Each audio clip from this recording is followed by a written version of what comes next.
y a mí de presentarte un poquito. Sabéis, es con mucha emoción que voy a presentar aquí en este púlpito a Jonathan Tegel. Yo le llamo así Jona y parece muy... Unas pequeñas frases para que lo podáis entender. Y quizá incluso tus hijas descubran algo. Vosotras sabéis que aquí es donde todo empezó, entre tu padre y tu madre, ¿verdad? ¿Sí? ¿Os lo han contado? Sí. Nosotros tenemos muchos detalles, ¿eh? Jonathan era estudiante de teología aquí en el seminario de Collonges y de pronto a Daniela le entró un interés por la iglesia hispana increíble. Y aquí nació la historia, ¿verdad? Aquí empezó. Después a Jonathan, después de acabar sus estudios, ya casado con Daniela, se fue a España, trabajó ahí un tiempo de pastor, poquito. De pastor 4 años solo. Eso, poquito, ¿no? Poquito, muy Después poquito. con los jóvenes en España y luego tuvo un llamado bastante increíble en nuestra iglesia y en España. Fue llamado en la Conferencia General en Estados Unidos para ocuparse de los exploradores. Así es. Ahí has estado mucho tiempo. Casi 12 años. Casi 12 años en Estados Unidos. Y hace muy poco fue llamado ahora por la división, la nuestra, aquí, es decir, en Berna, para ocuparse de la juventud de nuestra división. Entonces, al estar tan cerquita, pues nos hemos dicho, bueno, vamos a invitarle aquí a su iglesia durante unos años, poquitos también, pero bueno, no estamos en el mismo sitio, ¿ves? Ha cambiado un poquito. Sí. Algunos son los mismos, algunos. Sí, algunos son los mismos. Y realmente es con mucha emoción que te dejamos aquí el púlpito para que puedas impartir la palabra de Dios. Gracias, Luis. Gracias. La verdad es que cuando esta mañana ponía en mi GPS la dirección de la iglesia hispana, y decía, ostras tú, he tenido que despertar pronto a mis hijas porque digo, como me pierda y no llegue, porque es la primera vez que estoy en esta iglesia. Pero sí que es cierto que la iglesia hispana, cuando nos hicieron el llamado y íbamos a vivir en Berna, varias veces mi mujer y yo comentamos, y lo decíamos en inglés, por desgracia, ¿no? Es back to the beginning. Nos hemos retrocedido en el tiempo y nos volvemos a ir al inicio, donde todo empezó, ¿no?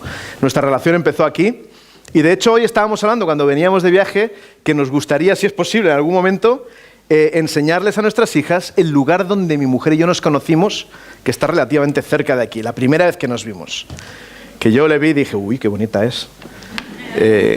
Y ella dijo, madre, qué horror de este hombre, no quiero casarme yo con él en la vida.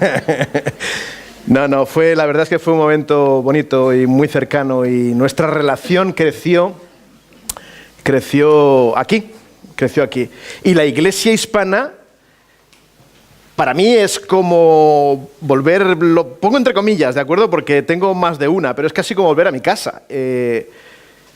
Algunos de los primeros sermones que yo prediqué fueron aquí en la iglesia hispana y recuerdo un anciano de iglesia, la primera vez que prediqué en la iglesia hispana, que era en Megán, ¿no?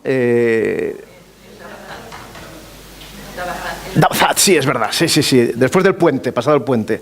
De las primeras veces que prediqué, oye, tú, me puse ahí yo con unos nervios que estaba sudando, que me caía chorros, y el señor anciano estaba al final de la iglesia, pegando saltos y brincos para hacerme reír mientras estaba predicando. O sea, fue un momento de madre mía de mi vida.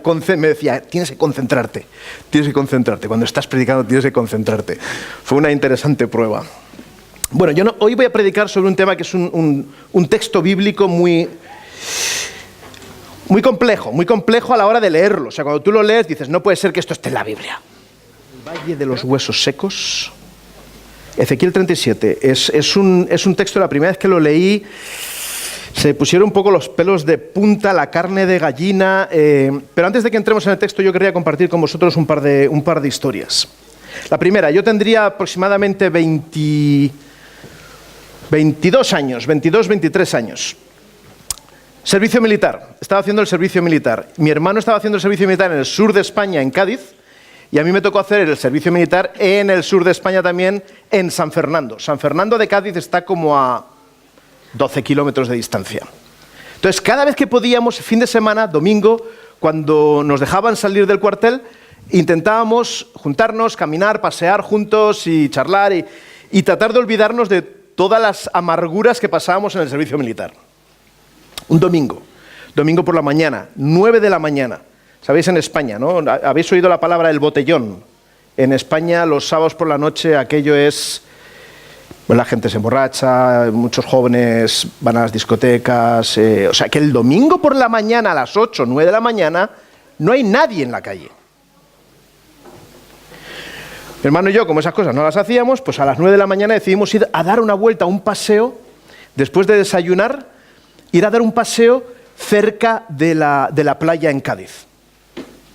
Estábamos paseando, charlando, y vimos a lo lejos un individuo que se acercaba y caminaba hacia donde estábamos nosotros, caminaba hacia nosotros. En el servicio militar, normalmente, cuando tú te vas y dejas tu camarote y la taquilla donde tienes todo guardado, normalmente nosotros nos llevábamos el dinero. Todo el dinero que teníamos para el mes, 2 meses, 3 meses antes de que pudiésemos ir a casa, eso de las tarjetas de crédito hace tantos años no era tan común, era dinero en metálico. En lugar de dejarlo en la taquilla para que nadie te lo robase, te lo llevabas en el bolsillo. Así que estábamos mi hermano y yo con todo el dinero que teníamos en el bolsillo, caminando, paseando un domingo por la mañana, 9 de la mañana, y vimos a un individuo que se nos acercaba. Realmente no le prestamos atención. El tipo se fue acercando, y cuando estaba a una distancia más o menos así de nosotros, sacó una pistola, apuntó hacia mi hermano y hacia mí y dijo: dadme todo el dinero.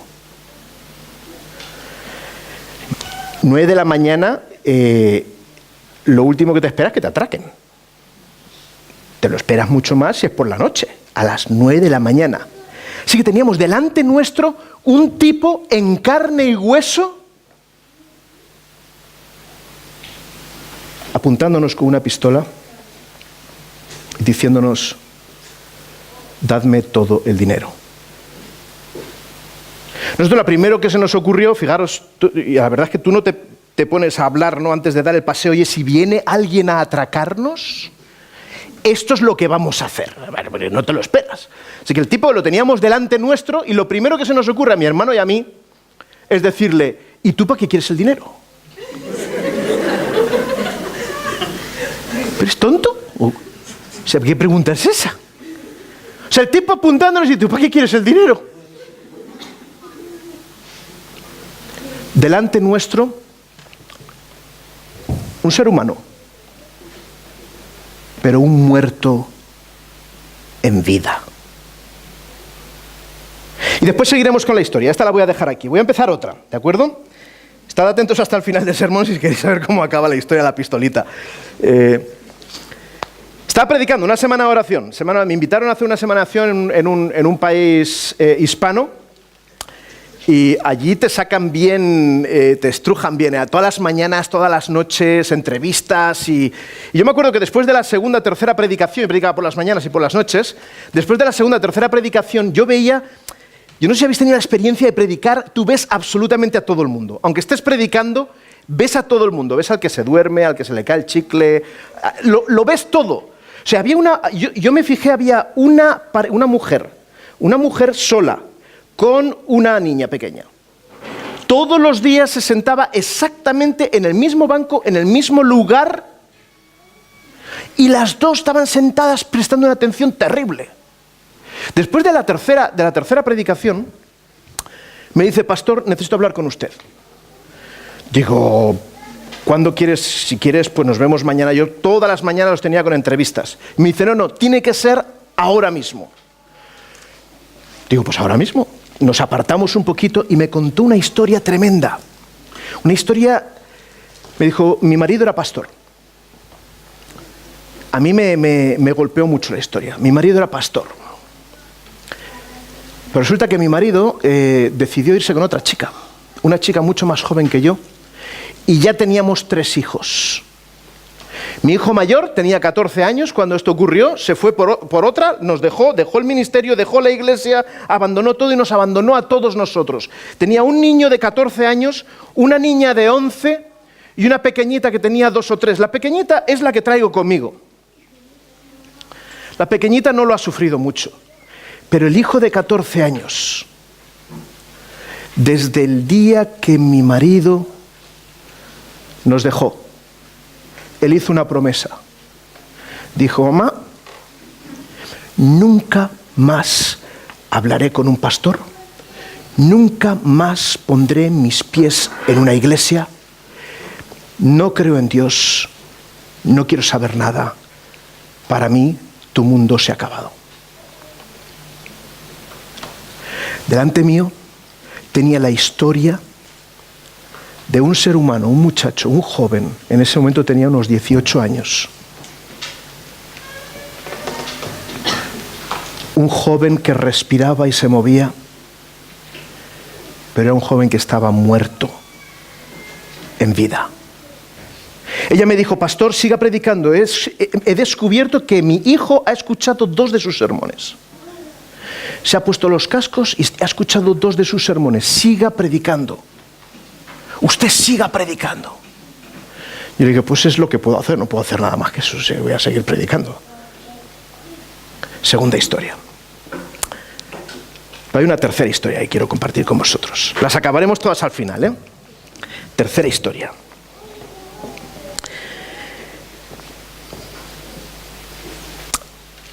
Una pareja, un matrimonio. Él, un tipo muy influyente, con mucho dinero, un empresario, con mucho dinero. Ocurrió también en Sudamérica, esto en Sudamérica, la historia anterior en Interamérica, mucho dinero.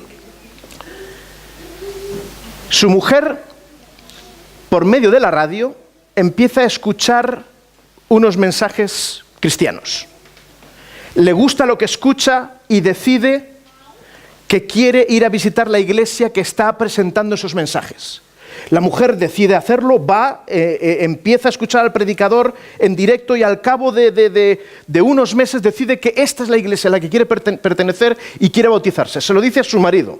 Su marido le dice: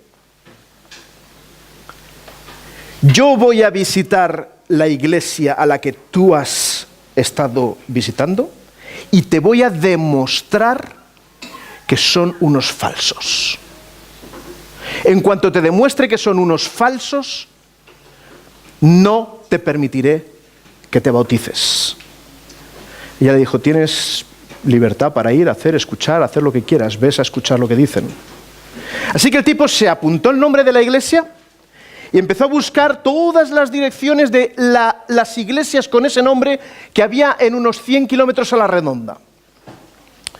Y el primer sábado, por la mañana, se puso al final de la iglesia y empezó a escuchar, tomando nota de todo lo que decían para un día restregárselo en la cara a su mujer.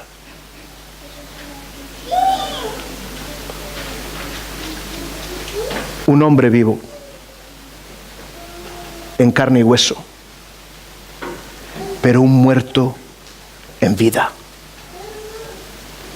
Y si vamos al texto bíblico, Ezequiel 37 es apasionante cuando lo lees. ¿Queréis que lo leamos todos juntos por si alguno de vosotros no lo conoce?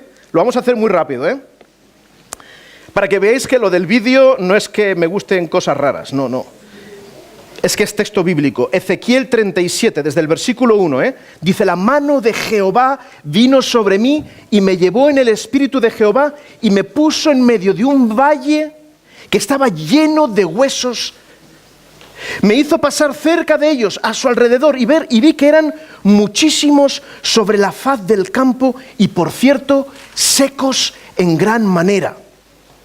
Y me dijo: hijo de hombre, ¿vivirán estos huesos? Yo le respondí: Señor Jehová, tú lo sabes. Me dijo entonces: profetiza sobre estos huesos y diles: huesos secos, oíd palabra de Jehová. Así ha dicho Jehová el Señor a estos huesos: yo hago entrar espíritu en vosotros y viviréis, pondré tendones en vosotros, haré que la carne suba sobre vosotros, os cubriré de piel y pondré en vosotros espíritu y viviréis y sabréis que yo soy Jehová.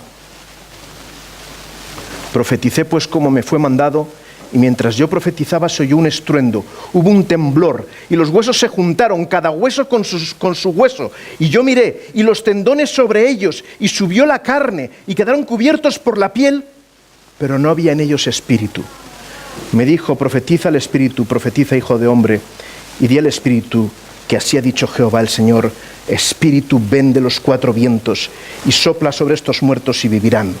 Profeticé como me había mandado, y entró espíritu en ellos, y vivieron, y se pusieron en pie. Era un ejército grande en extremo. Texto bíblico.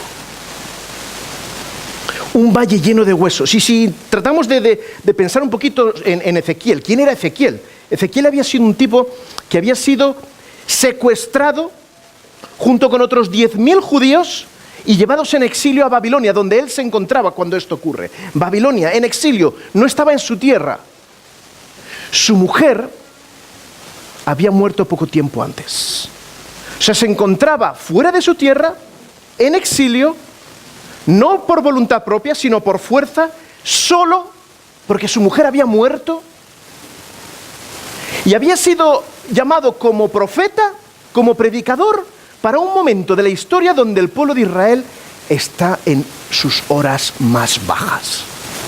O sea, imagínate que te escogen a ti para ser el representante de un pueblo que da asco. O sea, imaginaros Ezequiel que debía estar angustiado, ¿no? Porque como todo profeta le habría gustado escuchar la voz de Dios, y cuando por fin el Señor se pone en contacto con él, le contacta para hablar, para decirle, para explicarle algo, y decir, ¿qué mensaje me vas a dar, Señor?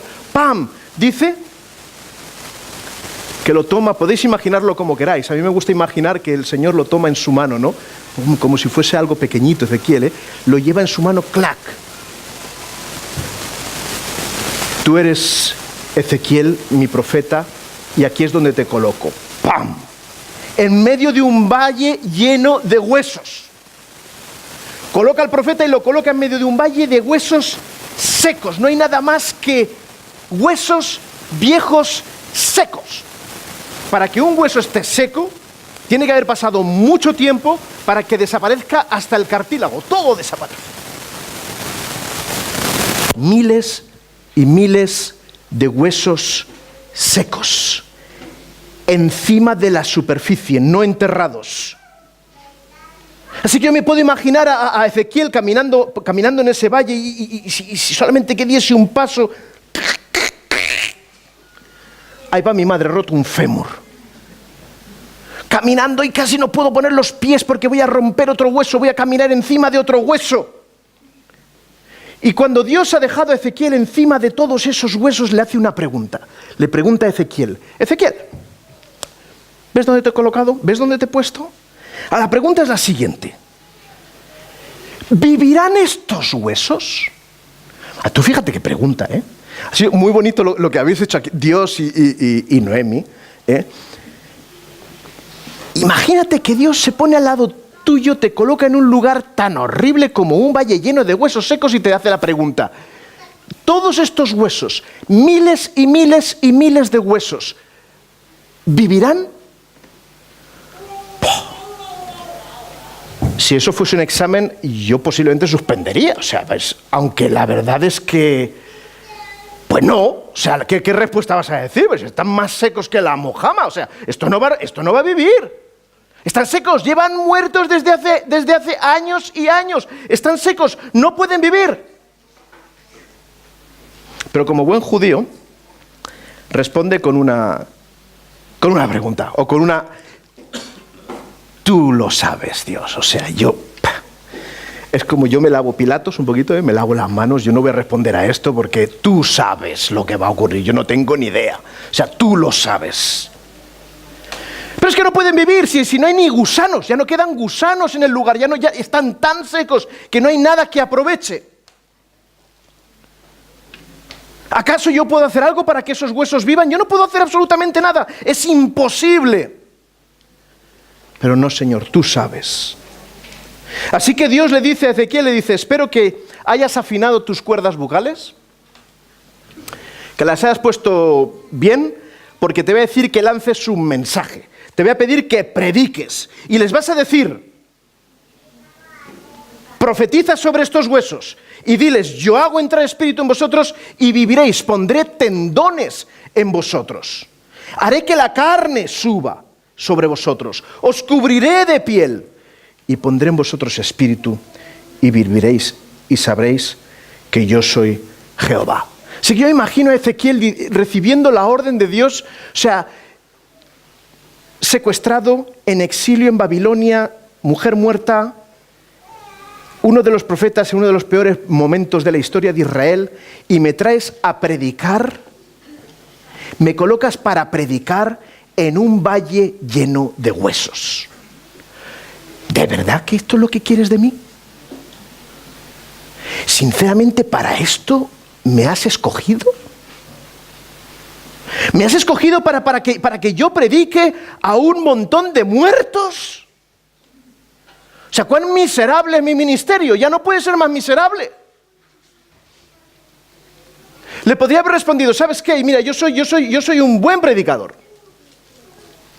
No, un buen predicador no, soy un predicador excelente, me has escogido, soy un buen predicador. Y me pides que yo gaste mi saliva en predicar a este montón de huesos. ¿Me estás tomando el pelo? O sea, ¿te estás riendo de mí? Pero Ezequiel decidió obedecer. Muchas veces argumentamos con lo que Dios nos pide que hagamos, porque no lo entendemos. Porque el Señor nos pide que hagamos cosas que son imposibles para nosotros, que son increíbles, que nunca nos habríamos planteado hacer. Y el Señor nos pide que hagamos y nosotros argumentamos, pero hombre, como antes, pero hombre Dios, pero por favor, ¿pero tú no te das cuenta de la situación en la que estoy en este momento? Argumentamos, pero Ezequiel, a pesar de todas las miserias de su vida, simplemente decidió obedecer. Cuando Dios habla, yo escucho. Cuando Dios pide, yo hago. Así que el predicador, Ezequiel, decide predicar y lanza el mensaje. Yo imagino que Ezequiel posiblemente debió empezar a hablar igual flojito diciendo, madre mía, en la que me ha metido el Señor. O sea, Pero después se anima un predicador cuando se anima, se anima y empezó a hablar igual más fuerte, empezó a lanzar el mensaje y de repente la Biblia nos dice que un rumor, como un temblor. O sea, imaginaos Ezequiel posiblemente hablando y de repente no era capaz ni siquiera de escuchar su propia voz. Porque lo que empiezan a ver sus ojos es un milagro impresionante. Y ve los huesos en el suelo que empiezan a moverse. Madre de mi vida. A mí, yo nunca he visto películas de terror. A mí realmente que son de terror. Yo no las veo, yo no puedo con eso. Pero es que esto casi es una película de terror. En la Biblia. O sea, tú ves los huesos que empiezan a moverse en el valle. Y se mueve imagínate, la calavera, y que se mueve la cabecita así, que se mueve el fémur, que se mueve la tibia, el peroné, los tarsos, los metatarsos y todos los tarsos que existen en el mundo, empiezan a moverse y de repente un hueso se tropieza con otro y dice, no, tú no perteneces a mi esqueleto, me voy para otro lado, que buscando a quién pertenecen y los huesos juntándose y ¡plac! Y clac, clac, clac, clac, clac, se va montando todo el esqueleto y cuando tiene todos los esqueletos, imaginaros, Ezequiel mirando cómo los huesos se van construyendo y de repente, ¡pam!, todos esqueletos. Oye, bien montados. Pero a esos esqueletos le faltan cosas. Porque mira que es horrible ver simplemente una millonada de esqueletos. Le falta todo todavía al esqueleto. Lo único que han hecho es juntarse los huesos. Pero la Biblia dice que no solamente se juntan los huesos. La Biblia nos dice que empiezan a crecer, ¿qué? Los tendones. Y los tendones, que yo me estaba preguntando, Dani, me estaba preguntando antes, oye, ¿qué? ¿Le pegas al fútbol todavía? Yo he jugado mucho con vosotros al fútbol, con algunos de vosotros al fútbol. El fútbol para mí es poco menos que historia, ya. Me lesioné justamente un ligamento, en la rodilla, he tardado 4 años en... Pero igual un día cojo el cochecito y me acerco para echar unas pataditas al balón con vosotros. Vamos a ver, me gustaría. Pero los ligamentos, los tendones, todo ves cómo se va uniendo, cómo se va construyendo. Clac, clac, los huesos en lugar de estar así que parece que se pueden caer, ya están bien agarrados los huesos. Y de repente empieza a crecer la carne. Y empiezan a colocarse las venas, todo el sistema circulatorio del cuerpo. y ve cómo se van construyendo no solamente los huesos juntándose uno a otro, sino el milagro de reconstruir aquello que había desaparecido. El milagro de volver a colocar aquello que no existía más. Y coloca la carne, las venas, los ligamentos, los tendones, y dice que al final lo que hace es recubrirlos con la piel. Y les coloca los ojos, el pelo, a mí no me vendría mal un poquito, y allí encontramos una enorme cantidad, ya no de esqueletos, sino de seres perfectamente reconstruidos, pero muertos todavía. O sea, Ezequiel es capaz de ver, de visualizar el milagro de la reconstrucción. Pero aún falta algo, y el Señor le dice: profetiza después de todo esto, después de que Ezequiel ha visto ese milagro tan tremendo de la reconstrucción de esos huesos secos que ni siquiera los gusanos los visitaban ya, toda la reconstrucción. Y ahora el Señor le dice: ahora falta solamente profetizar al Espíritu, ese aliento de vida. Y yo creo que aquí Ezequiel ya ni lo dudó. Si posiblemente antes dijo: bueno, voy a obedecer porque es que es Dios. Pero es que ahora ya posiblemente ni lo dudó. En cuanto le dijo: profetiza al Espíritu, ¡pam! Y nos dice que en cuanto el Espíritu entró en ellos, se levantaron. Y ya no era más un ejército de cuerpos muertos, sino que era un ejército de cuerpos vivos. Volvamos a las historias. ¿Recordáis la primera historia cuál era?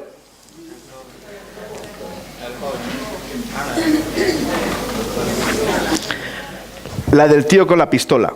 Estábamos mi hermano y yo de frente a un tipo apuntándonos con una pistola. ¿Y para qué queréis el dinero? Hay que ser tonto para preguntar: ¿para qué queréis el dinero? Nosotros nos habíamos llevado todo el dinero que teníamos. Si nos quita todo el dinero, os digo, yo a mí me habría dado algo. El tipo nos dice: dadme todo el dinero. Entonces mi hermano y yo le decimos: no, pero ¿para qué lo quieres? Entonces el tipo, yo creo que se quedó tan sorprendido de encontrarse con dos tontos como nosotros, o sea, tan sorprendido que dijo: pues lo quiero para drogas. O sea, como diciendo, teniéndonos que dar una explicación de para qué quería el dinero. ¡Tiene una pistola! No me tienes que dar ninguna explicación. No, pues yo para drogas, es que llevo drogándome desde hace mucho tiempo y necesito, si no tengo dinero para lo que necesito hoy, quiero dinero. Mi hermano y yo empezamos a hablarle de Jesús. Un tipo con una pistola, o sea, somos incapaces a veces de ir a hablar con el vecino que tenemos abajo, lo conocemos, nos cruzamos con él todos los días.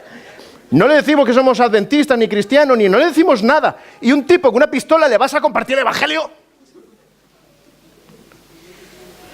Pero yo, sinceramente, no habíamos programado eso. Salió. Estuvimos hablando con este tipo cerca de media hora. La pistola la había guardado. Y nosotros estábamos contando nuestra experiencia, la experiencia de mi hermano y mía, tela también. Así que le contamos un poquito nuestra experiencia, cómo el Señor nos había ayudado, cómo el Señor nos había cambiado. Media hora hablando con el tío nos estaba mirando así como si tuviese ojos de sapo. Al final de todo lo que nosotros quisimos decirle, el tipo nos miró otra vez y nos dijo, no lo voy a decir porque esto es un sermón, pero si queréis en privado os lo digo exactamente lo que dijo: hay que tener narices para contarme lo que me habéis contado, yo que vengo aquí a atracaros, a quitaros el día. Hay que tener narices. Y nosotros estábamos ya como con una medio sonrisa, ¿no? Como diciendo, vale, pues no nos va a quitar el dinero. Pero dijo: el dinero. Media hora le hemos explicado todo y no ha servido para nada, ¿ves, este tío? Así que ahí nos rascamos el bolsillo, me cachis tú. Yo, de verdad que no teníamos mucho, pero era todo lo que teníamos. Para meses. Sacamos los dos el dinero, se lo dimos. Y el tipo, que ya había guardado la pistola, empieza a contar. Y nosotros mirándole. Empieza a contar y después de un minutito cuenta todo el dinero, entonces hace así, clac, clac, clac, coge un par de billetes, se los mete en el bolsillo y nos devuelve el resto.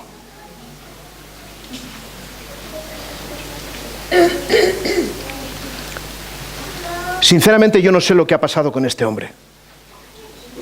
Yo no sé si el Señor ha cambiado su vida o no ha cambiado su vida, pero lo que sí sé es que yo tengo un trabajo que hacer, y ese trabajo que yo tengo que hacer es compartir el mensaje. No importa cuán muerto está el que está frente a mí, lo que yo tengo que hacer es compartir el mensaje. Y sin ninguna duda algo hizo lo que nosotros le hablamos, porque para devolvernos nos devolvió el 80% del dinero que le habíamos dado. Nos dijo, me quedo lo que necesito para hoy. Y dijo, mañana Dios dirá. Yo no sé lo que dijo Dios al día siguiente porque no fui a buscarlo, sinceramente, a este hombre. No tenemos que preguntarnos quién está delante nuestro. Tenemos que descubrir el momento para compartir el mensaje. Segunda historia. Yo seguí predicando, semana de oración. ¿Recordáis la semana de oración? Yo seguí predicando la semana de oración, prediqué, creo que fueron 16 temas. Seguí predicando. A mí me gustaba porque predicar delante de 5.000, 6.000 personas, hombre, es igual de importante que predicarle a uno, ¿no? Pero cuando uno está con 5.000 delante es como que... Yo necesitaba 15, 20 minutos solo, lo sabían. Yo les dije, por favor, antes de predicar, dejadme en el despacho pastoral 15 minutos, quiero orar, quiero arrodillarme, quiero hablar con mi Señor, quiero estar solo un poquito para salir al púlpito con Cristo. Era el sábado por la noche, era el último sermón que yo iba a predicar. Y sabían que a mí me gustaba estar solo 10-15 minutos. Y en esos 10-15 minutos de mi tiempo, alguien llama a la puerta. Primera reacción humana, Señor, tiene que cambiarnos tantas cosas aún. Llama a la puerta, knock, knock, knock, y yo, la primera reacción, pero saben que quiero estar solo.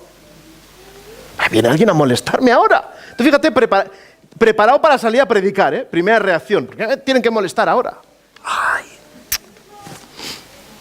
Dije, bueno, me levanté, estaba orando, ya ves tú, estaba orando, me levanto, abro la puerta, un chaval de unos 17, 18 años, me mira fijamente a la cara y me dice, usted, pastor, no me conoce, pero yo le conozco a usted. Digo, ok, ¿y quién eres? Me dice, yo soy el hijo del pastor que abandonó a su familia.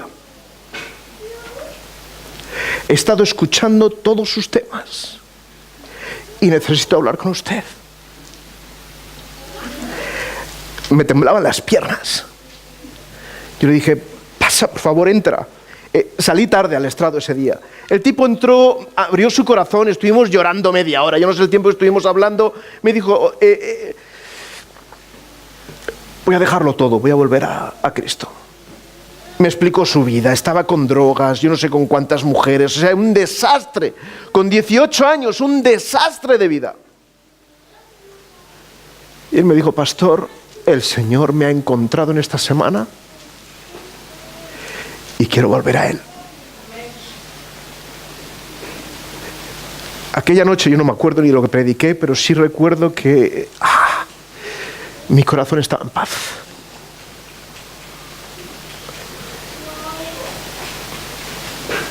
Nunca sabemos cuándo el Espíritu puede hacer el milagro, pero nosotros tenemos que compartir el mensaje. La historia de ese muchacho ha cambiado radicalmente, y eso sí que lo sé, esa historia sí que la sé. El tipo decidió incluso estudiar teología. No sé en estos momentos dónde se encuentra, pero su vida dio un cambio radical, de muerto a vivo. Tercera historia. El marido que se prometió destruir la fe de su esposa. El tipo empezó a viajar cada sábado. En sus viajes, cada sábado él buscaba una iglesia. Cada sábado por la mañana él buscaba una iglesia y iba a esa iglesia y se ponía siempre al final. Se ponía al final para escuchar, tomando siempre nota, prestando una atención perfecta para descubrir los errores, los fallos, para convencer y decirle a mi mujer que le están tomando el pelo. Un sábado y otro sábado, 6 meses, 8 meses. De un sábado que en lugar de quedarse solo detrás allí de pie, decidió acercarse un par de bancos y sentarse en la esquina. Entonces estaba sentadito en la esquina. Entonces anuncian, se acaba el sermón, hay que levantarse, vamos a cantar el himno. Así que ahí se levanta una madre que estaban al lado de él sentados, una madre y una niña que tendría 10, 12 añitos. Empiezan a cantar el himno. Él en silencio, simplemente mirando. La niñita que tenía, él tenía justo la niñita al lado. La niñita que tenía al lado le estira así de la chaqueta. El tipo mira así. Entonces la niñita le mira y le vuelve a estirar de la chaqueta. Y dice, ¿qué quieres? La niña le mira así como incrédula. ¿Cómo puede ser que estamos aquí en la iglesia todos cantando y tú no cantas? ¿Y tú por qué no cantas? El hombre, fijaros qué frase más sencilla, simple. Con esa frasecita, este hombre es pastor hoy en día, con esa frasecita la niña destrozó lo último que le quedaba de muralla. ¿Y tú por qué no cantas? El tipo empezó a llorar, empezó a cantar, y cuando volvió a casa ese fin de semana le dijo a su mujer, he estado 6 meses intentando destruir tu iglesia. Y vengo a demostrarte que tu iglesia ha acabado conmigo. Me quiero bautizar contigo. Y se bautizaron juntos.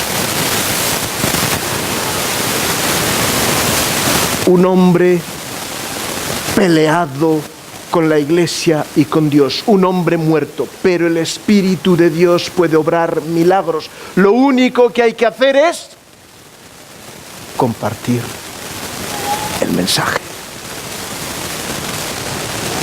Si tú lees la historia de Ezequiel, es muy interesante, porque hay 2 aplicaciones muy sencillas que podemos hacer. La primera aplicación es, quizás tú eres un muerto en vida.